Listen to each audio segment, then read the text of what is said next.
to Marathon Recon, a mile-by-mile preview of the 2018 LA Marathon. I'm Martise, the Run Faster coach, and today we're running mile 16, and I have the privilege of running with Crystal. Hi. Crystal is a veteran LA Marathon runner, so we're going to find out what mile 16 is like for her, and we're going to get as much details and tips from her as much as possible. So let's get started. All right, so mile 16, okay, so we're still in West Hollywood, and it's pretty flat right here. You just came down a big downhill off of San Vicente, so you're probably feeling pretty good right here. Do you remember what this mile was like for you, Crystal? Yes.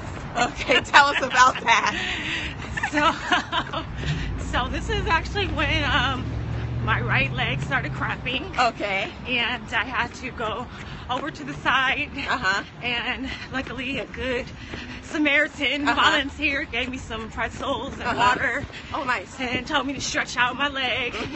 He told me to sit down for a minute, but I said, I gotta beat my time. So I have fond memories, you know. It was a tough time, but that's all a part of the big day, you know. You have these hurdles, you have to get over them and keep going.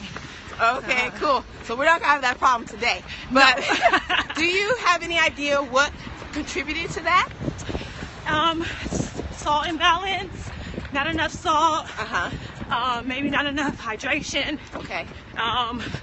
So yeah, that's because once I had the pretzels, I felt much better. Yeah. So what are you gonna do differently this time to avoid that? I'm gonna make sure I have enough water, enough salt. I have salted gels this time that I've been taking during my long runs, and I've had no cramping. Oh, good. Yeah, during my long runs.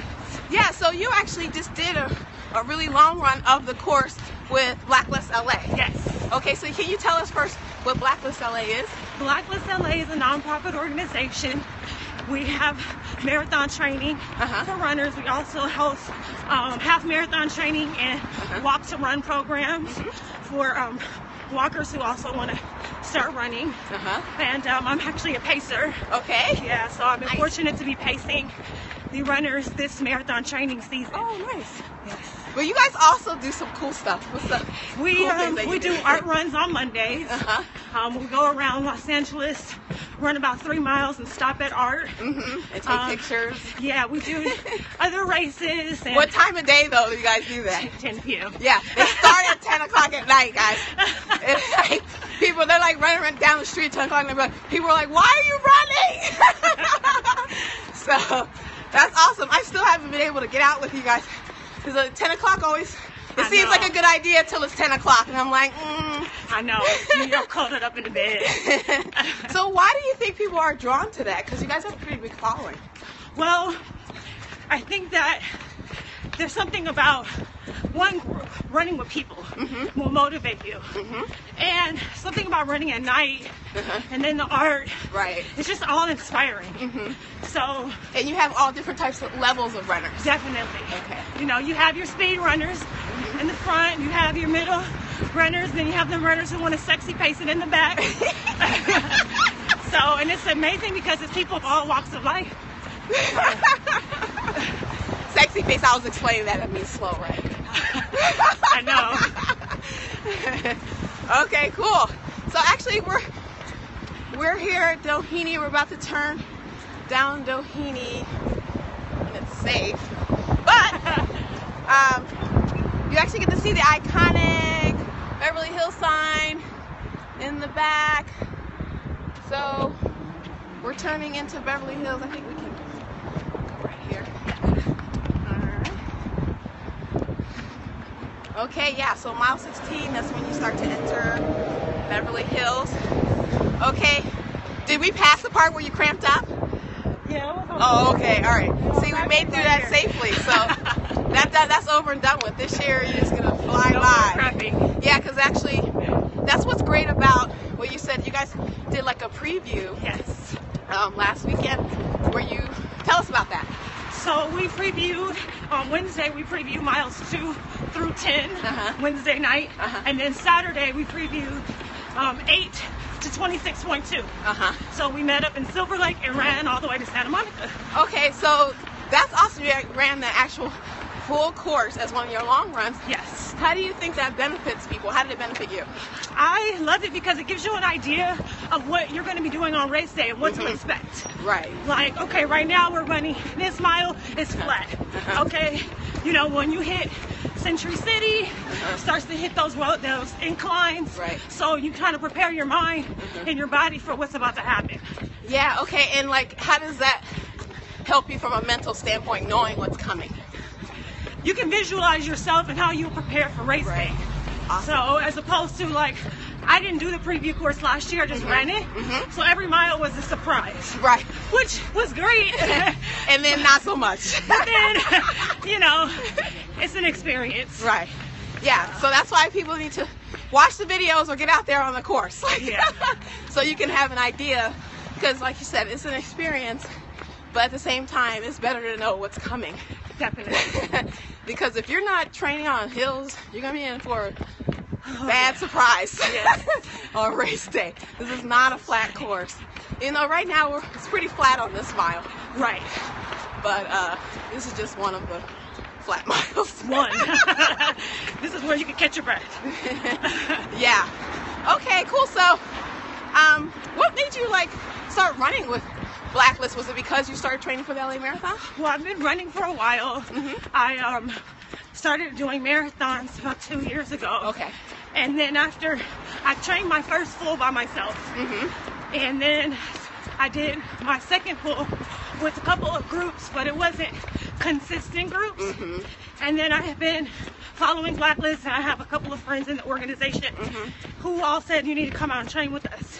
And then I've been pacing people for the last year, and I applied to be a pacer for this training season, and I was accepted. So that's how I became a pacer with Blacklist, and that's how I started training for this season. Okay, so yeah, being a pacer for you, how does that benefit you? Is it you more accountable? Yes. Okay. Yeah, it makes me more accountable. Right. Makes me focus more. I have to watch where I'm at. Right. Watch where I'm going. It just made me way more serious about this training. Sure. Yeah. Because do you have a new goal? Because clearly you were serious about last time, even though you cramped up. So I'm imagining you have another goal this year. Yeah, my goal this year is to finish in 4 hours and 30 minutes. Oh, very nice. Okay, so your pace group is what time? I'm between like 9:52 and 10 minutes per mile. Nice. Okay, well, that's awesome. We'll definitely be looking out for you out there on that one. Thank you. So, what are some, besides like the cramping, okay, you experienced that, what are some other like potential challenges about the course that you are more mindful of this time around? Besides the inclines, I would just say turns. Sometimes when you're turning, that takes the energy out of you. So be mindful of that. After running last year, I'm more aware of the first 6 miles and how many people are there. So, okay, tell us about that. You know, it's a lot of people, and then it's really narrow downtown. Yes, it is. You have to be careful. If you're not in the first couple corrals, that would be because this is your first time. You know, just be very careful weaving through downtown. But I also look at that as a way to take it slow. You want to start off slow. Right. Because there's no sense of speeding out first 6 miles and then you still got 20 miles. Yeah. That's really good advice. Yeah. It's just amazing how people hear that and then they totally do it anyway. Yeah, because of the adrenaline. Yes. But that's why you practice that in your long runs. Right. You say to yourself, okay, I'm running, I'm chilling. And then let your body get into it, the rhythm. And then, you know, the first half is really exciting. You know, you hit mile 13, which is Sunset, Hollywood, and everyone's cheering. And it's a big fun time. And then around 15, 16, where we're at now, it starts getting you.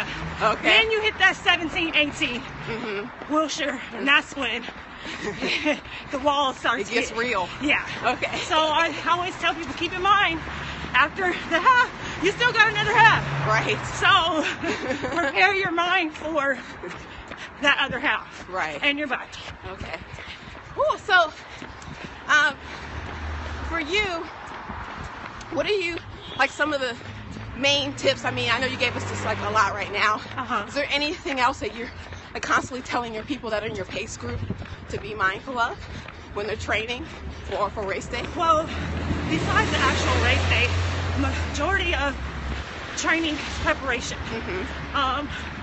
Sleeping well, making sure you eat the right food, nutrition is big. I have a blog and I talk about my training and the things that I'm eating, the things I'm doing. Recovery is huge. Right. You know, you can run, but you want to make sure you recover well so that you decrease the amount of potential injuries. So those things are very important. Making sure you drink your water and get your electrolytes, get your vitamins in, because running a marathon takes everything you have. Right. So besides the mental, you're putting a lot on your body one day. So you want to get in the habit of doing these things in your long runs. Right. And making sure that you practice for the actual day. So if there's music that you want to listen to, listen to that on your long run and see if you like it. Right. If you want to run without music, try that. You know, so always use long runs as practice. Right. Okay, that's great advice. So with you being a pacer in your first time, we're going to turn right here on Burton. Okay. So we're deep into Beverly Hills right now. Have you ever, I always so curious how you guys hold that flag with the time on it. Okay. Are you holding that? I don't have a flag for our training. Okay. So it's just, we say what pace group we're in. Okay. But I would suppose that people who are official pacers in the marathon, it would be challenging for them. So people are just supposed to try to stick with you. Yeah. So you have like an entourage, and they just gotta like know where you are. Are you gonna be wearing like a bright color or something? Well, for our we all have shirts. We have marathon shirts. So, you know, and on race day, this is the thing. Even though you have your pace groups, you still want to prepare to run by yourself. Sure. Because your pacer can get water, you know, and you want to keep running. Right. So, you know.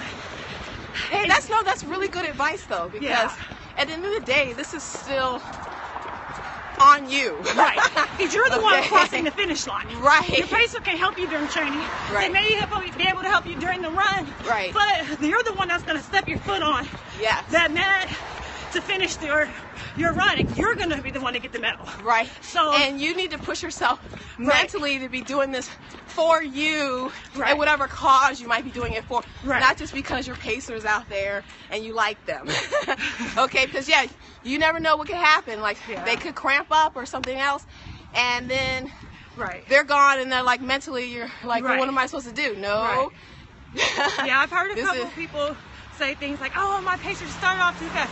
I don't know where my pacers went. I'm like, I don't even get in that mindset. Like, I'm going to stay with the group, but I'm going to prepare myself to be alone. You know? Okay, that's great too. So we're exactly a month out.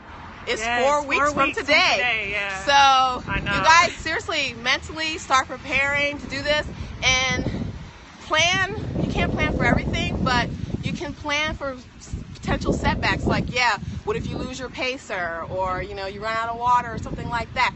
You need to have backup plans. Like maybe you can call somebody to meet you at a certain point in the race if they run out of stuff on the course. It might be really hot that day. We don't know yet. We don't know. So planning is everything, but definitely, hopefully you're with some kind of support group where you'll see other people out there that and you'll be okay. But always plan for unsettling things.